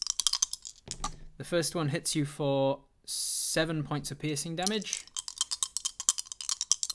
And the next one hits you... Ooh, geez, that's a lot. That's 11 plus 1, 12 points. So what did I say? 7 and 12. That's 19 points of damage to Apis. 19 from 28 is 9. We are wounded. As 2 large strikes hit us, peppered with needles from these blights that seem to be intent on taking us down. We can take a displacer, but a few twigs? We did. Alright, that is the Needle Blight's turn. That's as far as they're going to walk. So it is now Apis' turn. It's over to Apis. Apis, what do you do now? Let's go to Nightbot and roll it and see what we get. Anything but safe. Katrina, you're up. What do you think you should do in this circumstance now? Apis flicks a torch out, lights it, and waves it before them to see if the Blights will retreat in the face of fire. So it is an action to light a torch, FYI. So it's not just a free, quick, like, oh, let's just do this as a free action. That's not a thing. Like, to get a torch out, you have to get your flint and steel out and like take your action to actually light the thing. So you can do that if you want, but it will take your action to light your torch. You can't then attack with it or anything like that. Knowing that, are you still wanting to do that? If you are, that's fine. I just want to make sure that you were properly informed before I use up your action. I'm keen but open to being persuaded otherwise. No, it's your choice, Katrina. You're the one who has to make the decision right now. Fire time, awesome. Right, that's it. I'm gonna say, have we got 2 hands? We've got 2 hands. I suppose we can. Yeah, we can grab out the torch with the other. Oh no, because we're gonna need to light it with the other hand. So drop the sword as a free action, Katarina, or stow it as a bonus action. So you're gonna get your torch out for free. You've got a torch in one hand and a sword in the other. But do you want to drop your sword to get out your tinderbox and light the thing? Or do you want to stow it with a bonus action? Katrina, I'm anticipating having to run, so I think Apis would likely stow it. Have it for anyone who gives chase. Alright, cool. So a bonus action, stow the sword away. Get the torch out, stuff it under the arm while you quickly light it. It suddenly takes up the tar that is wrapped around the edge of this torch, and suddenly you've got a flaming club in one hand. That was your action, so you wave it in front of you, free action to just kind of like wave it around, and you do notice a very visceral response from the 2 twig blights here and here that kind of let out this that sounds kind of like scratching of wood against wood, but that makes almost vocal quality. They shriek back in fear of the light. I'm actually gonna nah, I'm not. So they seem to be responding to the fire. The needle blights not so much. Maybe it's because of the distance between you and them, or maybe it's because they're not afraid of fire. But the twigs, which are made of kindling, very much afraid of fire. I'll say we can make an intimidation check with advantage, eh? And let's see. In fact, you don't need to. It's basically an automatic intimidation. You've already succeeded on the intimidation of the twig blights. I'll allow the intimidation check to see how the needle blights respond to it, because there's still a chance that they're not intimidated by it, whereas there's no chance of failing the intimidation against the twig blights. Inti. Skill Inti. Let's see how we do with that intimidation. 16, not too bad. So it seems like perhaps we are intimidating the needle blights, but we'll have to wait for their turn to see. So that's our bonus and our action. Do you want to do anything with your movement, Katarina? Since the twigs are intimidated with the opportunity if we back away. Potentially, but I've basically given them the frightened condition, so they would have the attack at disadvantage if they attacked. Seeing the effect it has on the twigs, Apis begins to back away, calling to Mel to follow. Alright, so Apis holds it in front of them. Mel, come on, let's get out here. And you back away. I'm going to roll first to see if this guy feels frightened enough to not even attack at all, or whether he feels like he can dart in and like scratch you across the shins before you go. So he does feel brave enough to attack. He's going to try and take the opportunity attack. But because I've basically given him the frightened condition, he's going to roll with disadvantage. So for anyone who doesn't know, that means I'm rolling 2 d20s, and I'm going to take the lower of the two numbers. So that's either a 13, which would take it to a 16, so that would beat our armor class and succeed, or it's an 8, which would take it to an 11, which doesn't beat our armor class. And so with fright, he kind of like hesitates for just too long and strikes out, but darts back and doesn't get the attack on you. So Apis moves back. You can move up to 25 feet. Are we just running as far as we can? 25 feet away? Which would take us all the way to there. And then we've yelled to Mel to follow us as well. I've just learned that I need dice rolling ASMR in my life.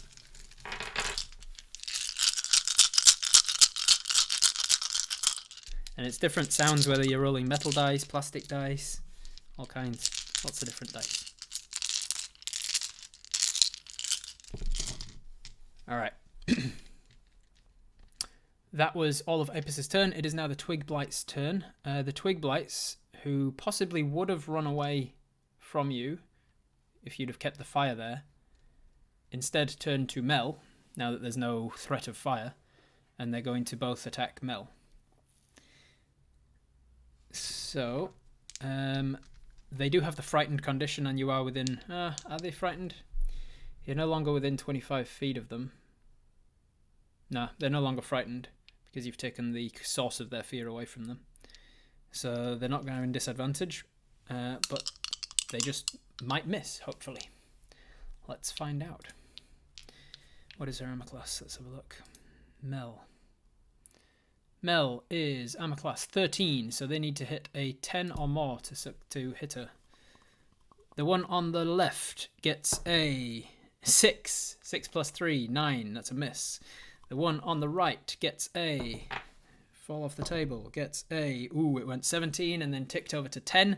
10 plus 3 is a hit, just. So it just manages to hit her. And it does a d4 plus 1 damage. That is a minimum damage. That is 2 points of slashing piercing damage to Mel. So this one manages to strike Mel with its tiny little needle claws.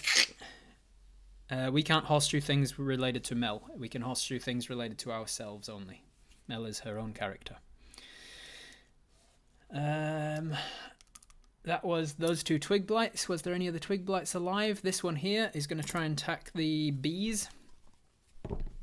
2. Nope. Seems to get a bunch of bees in what would be eyes if it had them. And it can't go anywhere because otherwise it'll get killed. So then it is Mel's turn. Mel is going to, I believe, probably disengage.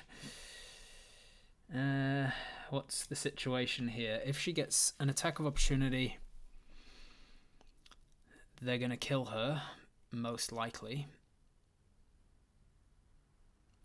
She could only survive an attack if either they miss or they hit and cause minimum damage.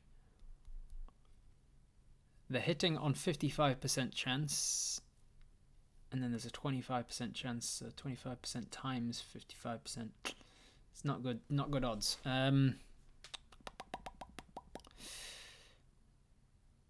She could try and take one of them out, but nah, she's going to have to disengage. Alright, she is going to disengage as her action, and then she's going to... oh, but wait, because these guys have got range. So even if she disengages, the needles could come after her. I suppose she could... yeah, she could use her movement to get out of range, like behind a tree or something. That's what she's going to do.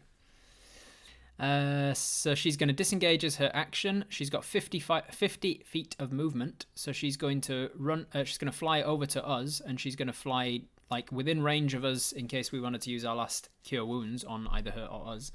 But she's going to hide in this tree here. She's gonna block line of sight between the ranged ones and her by being over here. That's Mel's turn. It is now the militia's turn. The militia is going to continue to eat the one that it's surrounding. That's going to hit just, and minimum damage. It can kill it. I suppose actually, technically, it could have rolled even worse and got no. It's fine. So that one dies and goes down dead. And then with its turn, it's going to move over to.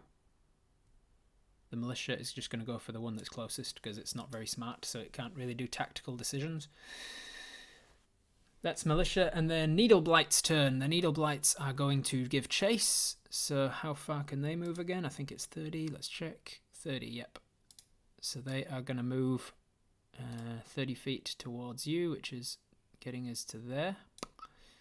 And 30 feet round this way. Doesn't need to particular. Oh no, it says a medium creature, so it'll have to go around, getting to there. So the Needle Blights give chase. They don't manage to keep to catch up to you entirely, but they're both going to take ranged attacks at Apis because they can't see Mel. Might be a time to use a horseshoe potentially coming up. Set the forest on fire. That's Fancy's response to most things. All right. Here comes the first attack from the one on the left, the one on the bottom. That is a miss with a 9 total. And the second attack from the one on the right is an 8 plus 3 is 11 total. So we missed with both of those guys. It's what happens when you've only got a +3 modifier. The needles come flying our direction. A couple of them like stick into our leather armor, but don't go through any soft parts. Don't stick into our armpits or eyes or face or anything. We get one that nicks across the back of our neck. It does a little bit of a scratch, but not enough to cause a point of damage. That is all the needles can do. It is now Apis's turn. Exclamation mark needle.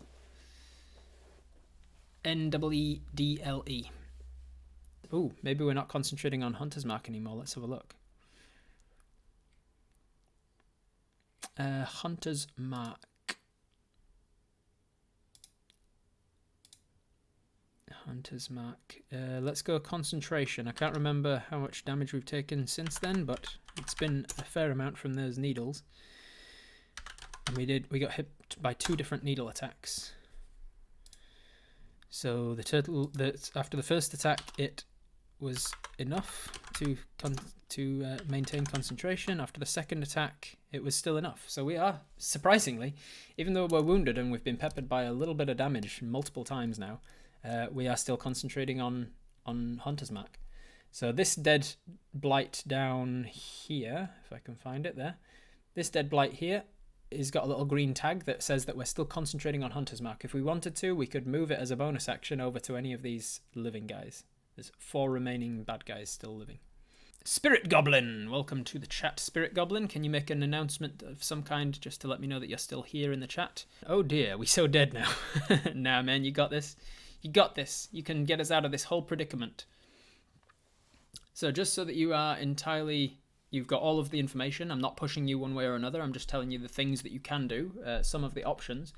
If you look below me, you can see what it takes to do a longbow attack or a long sword attack. And below that, you can see Planar Warrior, which is one of the things we can do as a bonus action. We can add a d8 to our next attack roll. We can focus on one target and fire it. And if we hit, we do the regular longbow damage of d8 plus a d8 force damage. And it overcomes all resistances as well, because it turns it into force damage. So we could do that. We did that once with Hunter's Mark and Planar Warrior and took down a Needle Blight from healthy to 0 in a single shot. We did have Hunter's Mark on at the same time. In order to make a longbow attack, we would have to do something with our torch. We are currently holding a burning torch, and we can't obviously make a bow attack with 2 hands and a burning torch. So you could do that. You could do that. You could cast Cure Wounds on yourself to try and keep yourself alive. You could cast Cure Wounds on Mel to keep her alive. You could cast Zephyr Strike to give yourself the extra Zephyr Strike bonus damage. You could bonus action move your Hunter's Mark to somebody before you attack.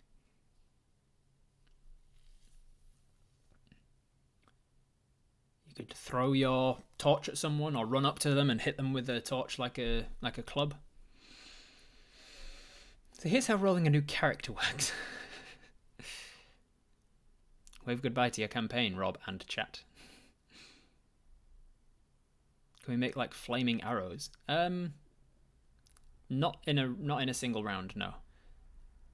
I would say that you can, like, as an action now, like if you had a situation, I wouldn't recommend it now, but like if you had a situation where you could take the time to, as an action, stuff the torch upright into the ground, like dig it right in, and then you can like dip your arrows in something like oil, and then so you can then go from oil to torch to fire. Then you could make fire arrows, but your arrows wouldn't burn.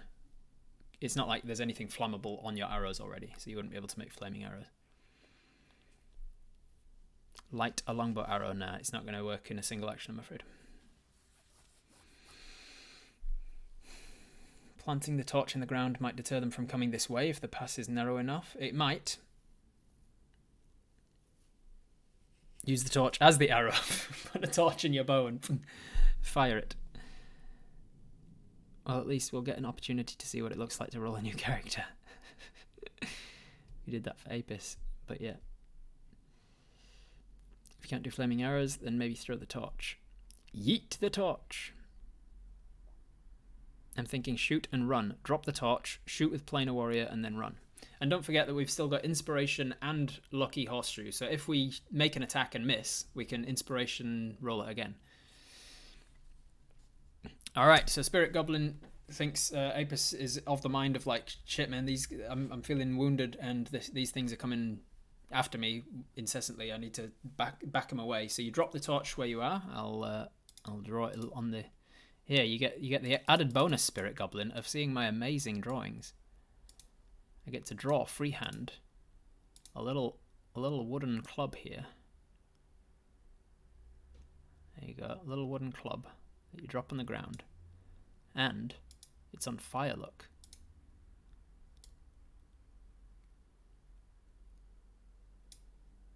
And Spidey's in the chat, and he's going to tell you all how amazing my artwork is.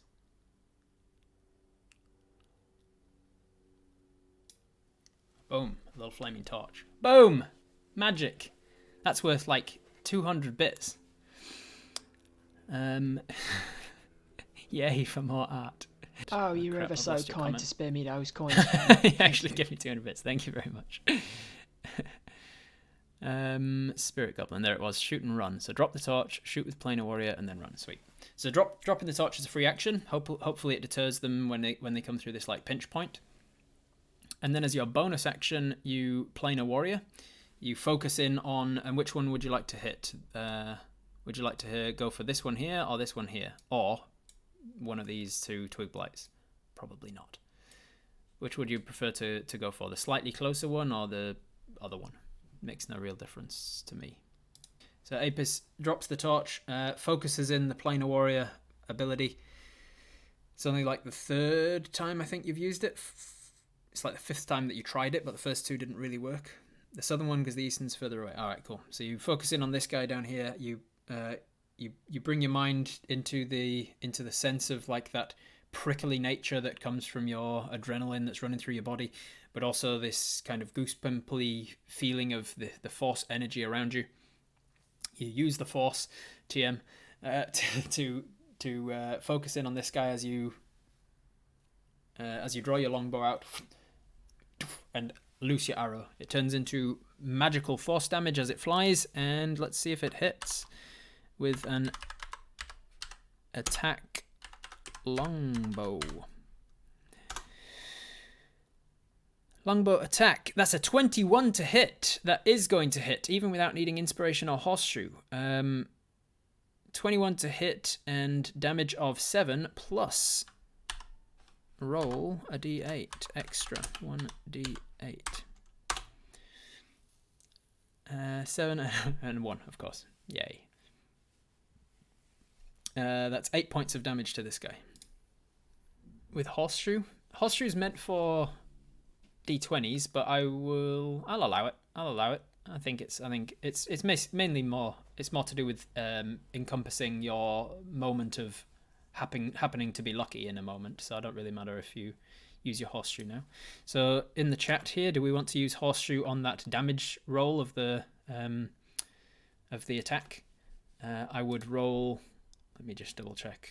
I would roll all of the damage again. So I would roll the d8 plus 2, and then another d8. I'd roll 2d8 plus 2, and we'd hope for more than 8. What do you guys think? Yes. Put a yes upright, a gauntlet saying yes if you do want to use your Horseshoe to reroll the damage and hope to kill this guy in one shot, or a down no if you don't want to use the Horseshoe for this. And we'll sort of take a visual poll of the chat, as Apus's mind is, well, it's not really down to Apus's mind in the lore of what's actually happening in the game. It's down to what's her name? Gladys Felix. I can't remember exactly her name now, but there's a goddess of luck, and it's down to her whether or not she's going to give you the luck in this moment. So there are some no's. Probably going to die soon. Need it for that. All right, I'm going to have to do an actual poll because it's not an obvious unanimous decision. So I'll have to put it to an actual poll. So, all right, with 70% of the vote, we decide yes, we're going to re-roll the damage. So I'm going to roll 2d8 plus 2 because that's the damage of the attack. It's a d8 from the longbow, it's a d8 from the planar warrior, and it's plus 2. The average of 2d8 plus 2 is 11. So we only need to roll the average or better than the average to kill him. There's like a 50-50 chance that we are going to kill him. It's only because we rolled lower than average before that we got into this predicament in the first place. All right, so I'll roll it on the chat so you know I ain't cheating. Roll 2d8 plus 2. Here goes. Fingers crossed, everybody be nice to Nightbot.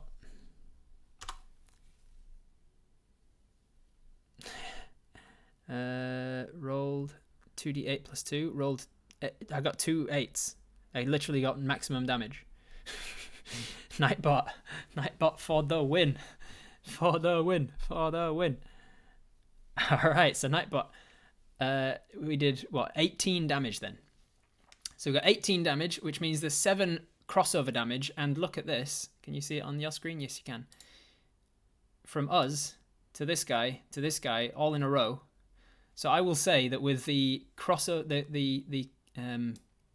the carryover damage, we strike right through the heart of this guy as the arrow leaves our bow, and it turns itself into this magical force energy, almost looking like a dart from Magic Missile. It strikes through the heart of this one in a similar way to it did to the previous Needle Blight. It blasts out the back of it, and then as this little Twig Blight's running up to take some strikes at us, wham! It smacks into him as well, and both of them just explode in force energy. Good job, Nightbot. We did right to re-roll it. Of course, doing so means that our our lucky horseshoe has been used for the day. That overkill. Yeah, boy. All right. Thank you very much for that. That was awesome. That was a good use of your turn, Spirit Goblin. You did your free action, drop your torch, bonus action, Planar Warrior, action to make the attack, and now you've got your movement as well. So if I zoom out here and take us across here, then with your movement, I presume you were going to move, but now given the circumstances have changed, you might decide to do something else. So Spirit Goblin, you still want to run away? Or do you now want to run at him and try and intimidate him with the sudden change of how you've just annihilated all of his friends? It's up to you. I think still stay out of melee range, so we move. Hopefully it focuses on us and not Mel. Yeah, Mel didn't hide per se. Like, she didn't take the hide action because she didn't have an action available. But she did deliberately get out of their range. They know where Mel is, but she's just not in firing range right now. But as soon as they move, she will be. Thankfully, she gets to go before the needle blights do. So you after you take this shot, you run your 25 feet to get out of range. You get all the way to there, and that's the end of Apis's turn. So I'm gonna put in the !bow in the chat if you want to be in with a chance to decide what Apis is going to do on their next round of combat when it comes back round to you. !BOW. I think the fight is between Mel and the needle. Would that obscure its view of her? It's a single torchlight. It's like this much fire, and it's on the ground. So no, it's not obscuring any fire yet. It's not obscuring any view. That was Apis' turn. It's now the Twig Blight's turn. The Twig Blight, the only Twig Blight that is still alive, is going to take an attack at these goddamn Mel's militia. These biting, stinging insects that are on top of it. That is a 5. They're just going to stand here just slap fighting each other and not getting anywhere. And then it is up to Mel and the militia's turn. She's too wounded to attack that thing.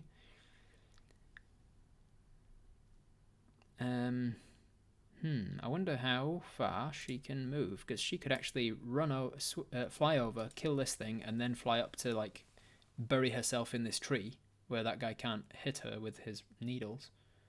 Yeah, that's what she's gonna do. She's smart. And she knows she's got the backing of her companions. So she flies all the way across here to get to there with 30 feet of movement. She's going to attack with her needle sting. Yes, that's definitely going to hit. So can she do minimum damage? Can she possibly not kill them? Let's see. Sting attack, 1d6 plus 3. So she's doing 9 piercing damage halved because they're resistant to piercing, rounded up to 5, and then plus a bunch of poison damage. So that one definitely dies. And then with her remaining 20 feet of movement, she's going to just like tuck herself into this tree. Like, she's going to fly around in the branches 20 feet until she's all tucked in hard to hit. And she's got at least 3/4 cover from that guy with his ranged needles now. That is Mel's turn. It is the militia's turn. She commands them to move. I believe they can only... Let's see, how far can the militia go? I think they can only move 20 feet. Fly 30 feet. Oh, cool. Alright, so they should be able to get to them, hopefully. Oh, no. Yeah, they fly around the tree. They get up all in his grill. Oh, no. Oh, no. Thank you for these. Can't see that. Oops. My bad. Sorry. I can see that. Why can't you see that?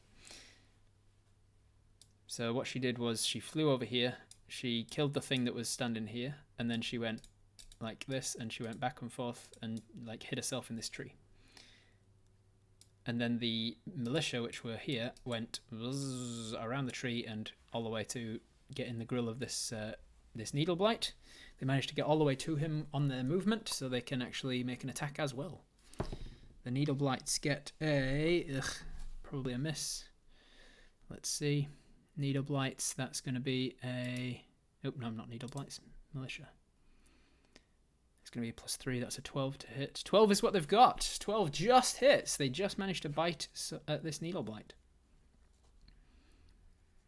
And unlike the twigs, they're not resistant to the piercing damage, so they're going to take a little bit more damage. I'm going to take out all the twigs now. I can close all of them. All the twigs are dead. The militia get to hit and do... Ooh, almost max damage. 4 + 3, 7 + 1 is 8. 8 points of piercing damage to this guy.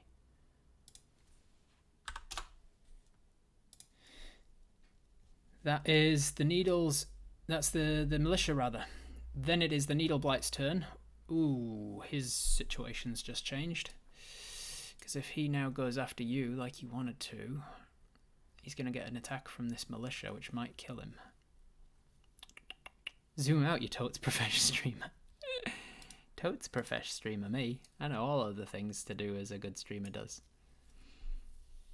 I'm just sitting here playing D&D by myself. You're just humoring me.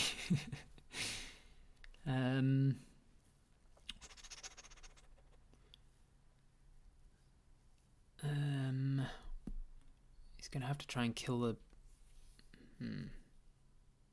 Does he go for Mel? Let's see. He's stupid. Let me look at his stats. Needle. -3 to his intelligence modifier and a -1 to his wisdom modifier. So they're stupid as a plank of wood. So what does that mean for his current situation? He's being a bit... he doesn't think about tactically going for Mel because she's hurt. He doesn't think about chasing you. Or maybe he does think about chasing you and doesn't worry about the attack of opportunity. Alright, I'm going to roll for that. If it's an even number, he's going to go for you regardless of the attack of opportunity. And if it's an odd number, he's going to stay and attack the bees. It is an odd number, 19, so he is going to stay and attack the bees. He's going to roll an attack with his needle scratchings. Here we go.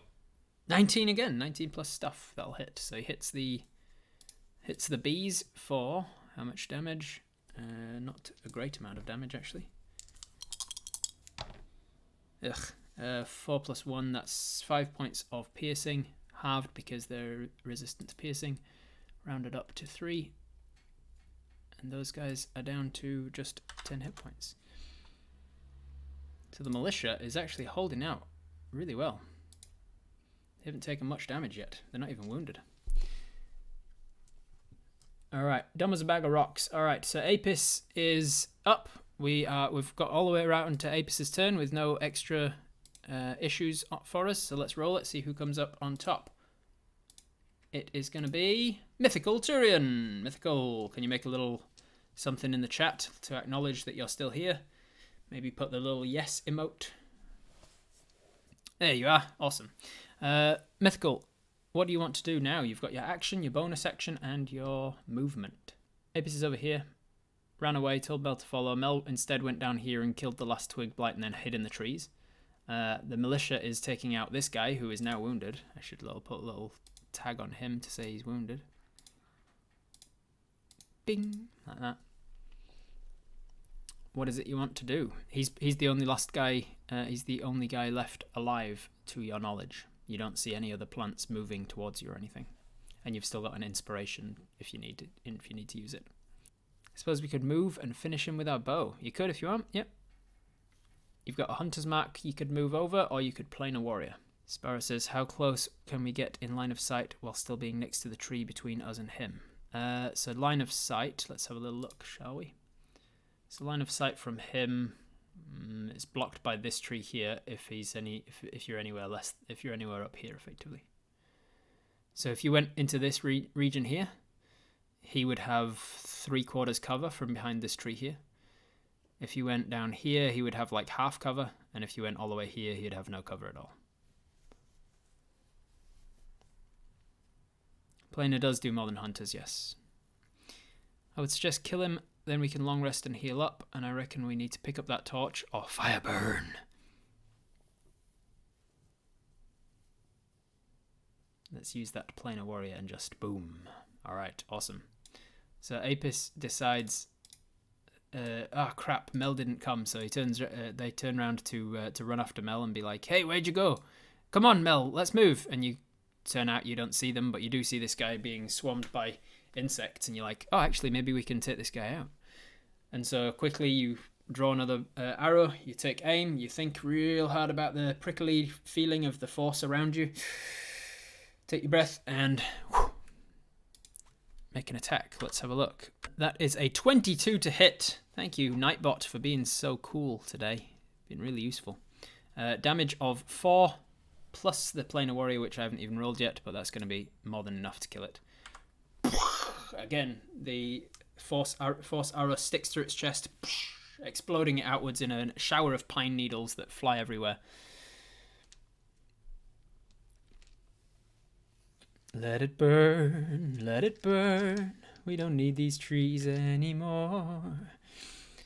All right, well done to all of you for keeping Apis alive. That started to turn towards the end there. I thought it would be a difficult fight, but I didn't realize it would be that difficult. Like it's really started to go against you towards the end. Needle blights all gone. Militia, a few more rounds. The militia disappears into back into where they came from, because they only stick around a minute. And then Mel comes down. We pick up the torch to prevent the forest burning, or we put the torch out or whatever. And we found ourselves over here with with a bunch of dead twigs and a dead bunny rabbit. How did we manage to turn this around? I don't understand. It was a bloody miracle. It was just lucky rolls. Lucky rolls and good choice of when to reroll damage, and it was lucky that it was it was like maxed damaged from the Nightbot. And now we can roast some rabbit for lunch. Yeah. We've got one last spell slot for Cure Wounds, so we can either take a short rest and just roll some hit dice to recover some hit points, or we can use a Cure Wounds, but then we've got no spells for the rest of the day. And if you remember, we are about 2 p.m.-ish or thereabouts, so we've still got a decent chunk of the day left. And we're still in a forest. And that was a random encounter that we rolled for. Oh no. Oh no. Spellman, a healing salve. So we've got a healing salve. That doesn't heal hit points. The healing salve, let me take you off of the battle map and back over to the main map. This is our inventory for when we're not on the battle situation. You can see that roughly down in the middle there is a salve. Salve is helpful for lingering injuries and recovering those. So if you fail any death saves, she failed a death save. Oh, but it wasn't. Yeah, I'm gonna roll to see if Mel has any lingering injuries because she failed one death save. She does as well, and it's a bad one. All right, let me take you across to the. Where would I have this? No, I won't take you across to it. I'll just open it up myself because otherwise it'll take too long to have it somewhere that you can write. All right, so lingering injuries for Mel. Because she failed a death save during that fight, how it works in my game is if you fail a death save, usually you've rolled for it. So that's what I was basically rolling a death save for her to see what number she rolls. If she'd have got a 6 or if she'd have got a 7 or more, she would have been fine, but she got a 2. So a 2 means that she gets a serious injury. It can be minor, serious, or severe. So it wasn't a severe injury because it wasn't a natural one, thankfully. But it is going to be a serious injury. So now I roll a d8 to determine the location of her injury. And with a 6, it's a gut injury. It's an internal abrasion injury. It's an internal bleeding, which is good. No, it's not. But I mean, it makes thematic sense as to the fact that she just fell 30 feet and bam, slammed on the ground. So she's got internal bleeding. So gut injury. If it was minor, it would have been internal abrasions. If it was serious, it would have been internal bleeding. And if it was severe, it would have been internal ruptures. She got internal bleeding. And what that means for her is she has disadvantage on constitution checks and saving throws, except for concentration saves, because that's your mind, not your gut. Disadvantage on all constitution checks and saves. And at the start of each of her turns in combat, she must make a DC 5 constitution saving throw or her turn is lost. So there's a chance that she does nothing on her turn because she's just like in too much pain with her gut. In order to fix that, treatment of injury. If you guys want access to these rules, by the way, the lingering injury rules, it's one of the rewards that you get for being one of my Patreons over on Patreon. If you support me at a particular level or higher, you get access to my lingering injuries and my massive damage and a bunch of other home rules that I use. While some injuries can be merely a mild nuisance and can be lived with for a rather long time, others will need to be seen and treated to as soon as possible. The table below shows what is required in order to remove the effects of a lingering injury. Days of rest. Many ailments can be cured by resting for a period of time, that is, attempting no adventuring, combating, or exploring. The number of days of successful rest required is specified in the table below. In order to successfully rest, you must take part in nothing more strenuous than simple interactions, sleeping, reading, eating, etc. for a full day, while also receiving sufficient nourishment and shelter. So as long as you're eating enough food, drinking enough water, and you've got shelter from the elements, then you and you do nothing else, then that counts as a day of rest. If you get a day of rest, then at the end of the next long rest, you can make a medicine check against the DC listed, and a successful medicine check counts one day closer to getting better. It counts towards the specified number of days needed to remove the effects of a lingering injury. If another able character also spends a full day of doing nothing more strenuous than tending to your needs, then at the end of the next long rest, either one of you may make the medicine check and may do so with advantage. So we are not proficient in medicine, but we have a +2 wisdom.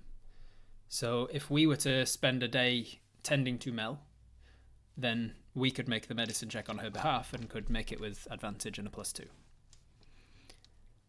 Magic. To expedite the process, or for the more serious injuries, magical healing may be needed. The table shows the level of healing spell, or in some cases the specific spell needed to remove the effect. Blah blah blah blah blah. Receiving magic of the required level negates the need for rest. So treatment required, it says, if I go down the table to where it says internal bleeding, she needs 8 days of successful rest in order to get better again, with a DC of 14 on the medicine check. 8 days, DC of 14, or level 5 magical healing. How much would our salve help? You said it was for lingering injuries. Yes. So the salve, what that does is each use of the salve reduces the number of days that you need to rest for. Could she eat it? I wouldn't recommend eating it. It's a topical salve. So we would rub it, massage it into the bee's guts, and it would seep in, and it would help reduce the number of days rest that she would need to recover. If we used, I'm pretty sure I said there were six servings in a pot of salve. If, for instance, we used all 6 of them, theoretically, like, I don't think we can do that all at once, because there's only so much benefit you can get from salve at any one time. But if over the course of like a couple of days or whatever, we reduced it by all 6, then instead of needing 8 days rest, she'd need 2, and therefore she'd be down to an internal abrasions rather than internal bleeding. She can take a bath in honey, yeah. You only have flaws on a nat 1. Plenty of curative abilities in honey. Can you imagine that, though? Do you know what honey is to a bee? It's like made from bee vomit. It's like you taking a bath in vomit. 60 servings? 60, not 6. I don't think so. I'm pretty sure I wouldn't have said 60 servings. That's too much for what you were going to pay for it, despite then getting it for free. I'm almost certain it was 6. Shh, Rob, just go with it. Could we thematically just use cure wounds each day? Yes, so cure wounds... Oh, well, no. Cure wounds, because this is a serious injury. Ours was technically not. Ours was the... I've manipulated this lingering injuries table since I did that episode, but ours was considered the bruising, not the next level down. So a level our cure wounds, I said, was enough, but it's not going to be enough here. She needs level 5 healing or more, or lots of rest. Bee vomit? Seriously? Yeah, honey is bee vomit. Not quite that simple, but yeah, it's basically bee vomit. It's baby food to a bee. They blah, blah, blah, blah. 100% convinced that honey was made from crushed bees.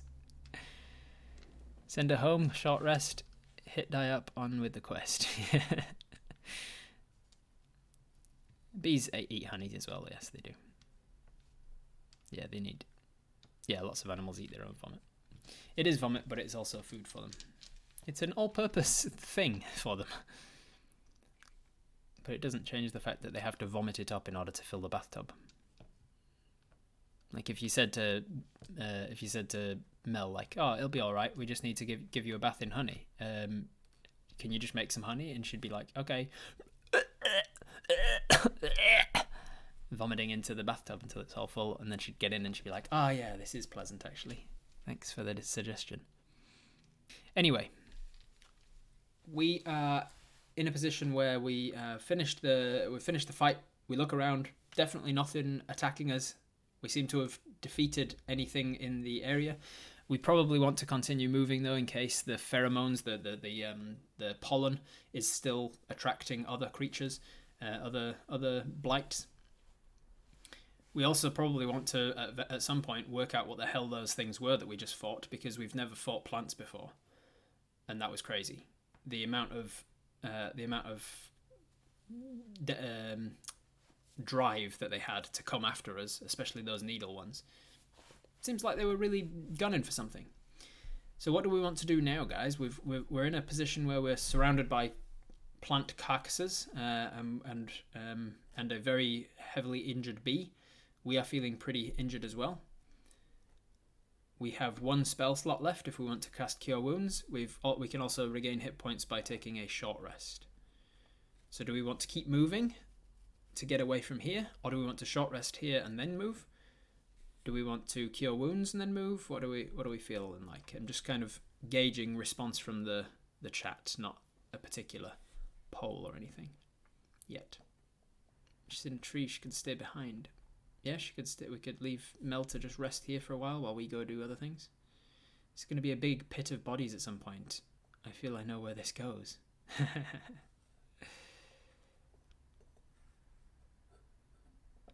Burn everything, Fancy says. We do have a lit torch still. Well, a torch that can be lit again. Loot and burn, loot and burn. Move and rest, move and rest. Move and then rest. Make a flaming circle of twig blight corpses and short rest in the centre of it. We could do. Use one serve of the salve on her, and then we can carry her since she's injured and would be out of combat. I don't want to stick around in case there's more turn up from the pollen. Yeah, that's a good idea as well. Short rest here, because we can use the corpses of our enemies as deterrent to any wannabe attackers. Yeah, good point. I fear that more are attracted from the pollen. Move and rest. I do not want to continue to follow these tracks. I feel like these things are under control of the things we're following, or like something. Probably not that, but gunning for his comment was more significant than not. Interesting words to pick up on, eh, Wraith? The words that I choose to use. Cure yourself with Cure Wounds and then move, says Goofy. I also took 4 hours here to destroy some damn twigs, so... Plants need fertilizing, blood and bone and all that. Short rest and then move on. All right, seems like I need to put it to a vote, a proper poll. These are the 5 options for what to do right now. Are we going to use the salve on Mel? Are we going to use a Cure Wounds on Mel? Are we going to use Cure Wounds on ourselves? Are we going to move? Or are we going to short rest? What is the very first thing that we're going to do? Cure and salve on Mel and pick her up, leave in case more stuff comes by, in case we cannot survive another fight. What do we do with a drunken sailor? Leave Mel as bait while we make a runner. Don't lynch me. Shouldn't we try to loot? We could, but I think that's the least pressing option of those 5. Once we've done one of those things, we can choose which of the next, we can add loot to the options.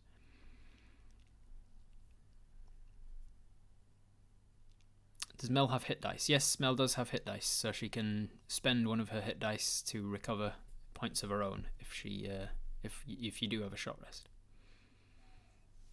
Yep, short rest. You can have a fire if you have a short rest. You can light a fire easy enough. You've got torches. You've got a tinderbox. You've got plenty of tinder around from the dried up twigs that you were fighting.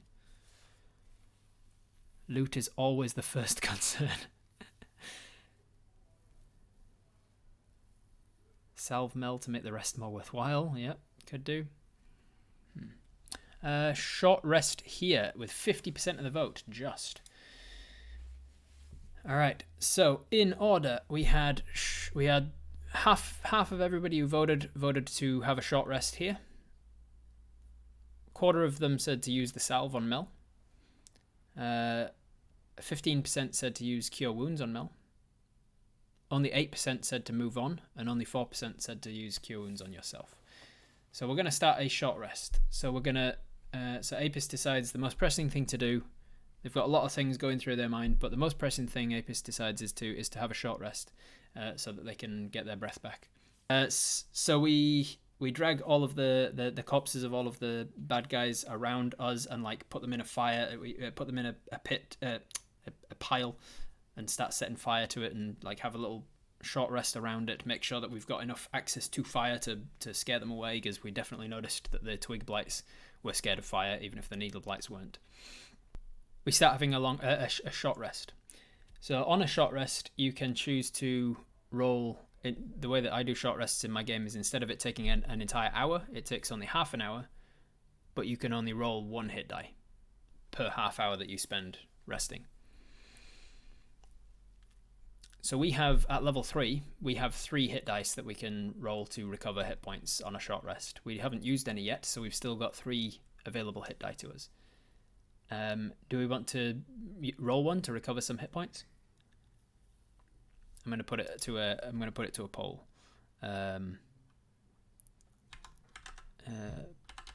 Poll. Use a hit die? Question mark. Yes or no? If we use them, we only get back 1 per day.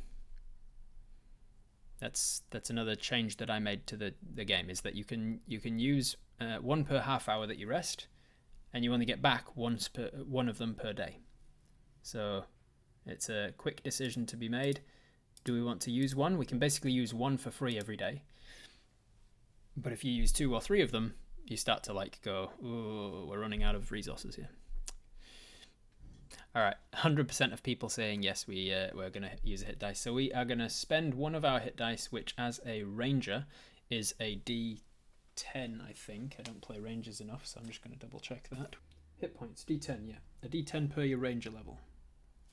So we get to roll a D10, which is, I can just go exclamation mark roll 1d10, I think. Is that how this works? Yeah. 1d10 plus our constitution modifier of +2.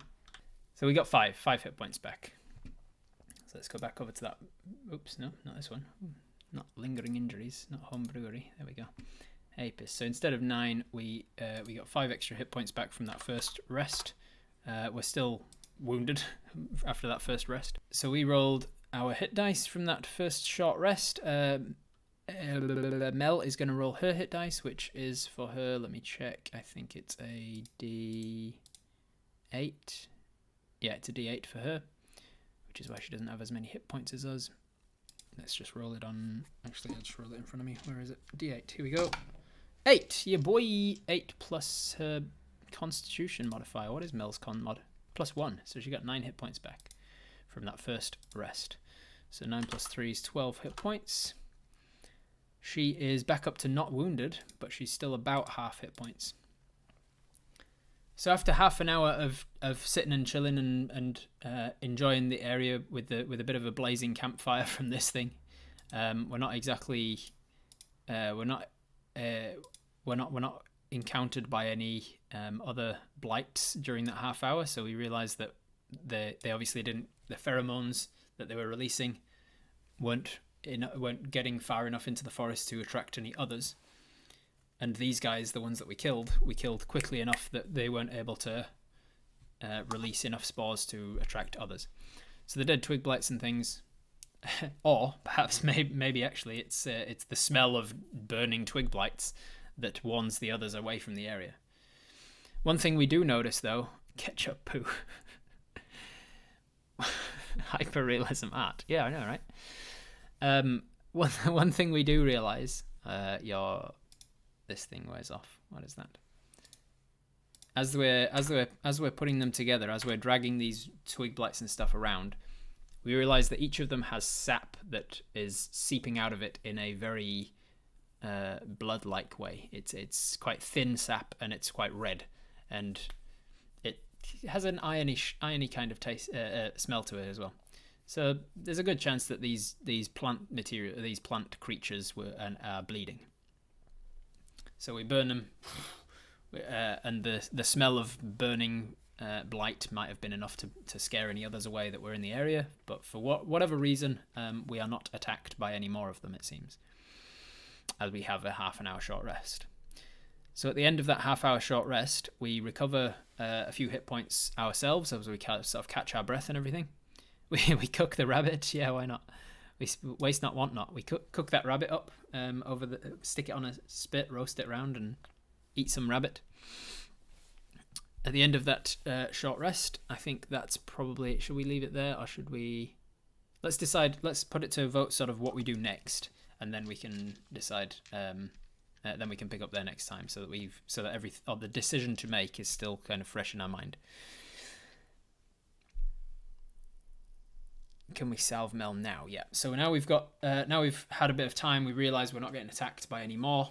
We're not in quite so much of a rush. We've got one more spell slot that we can use for cure wounds if we want to. So we can cure wounds.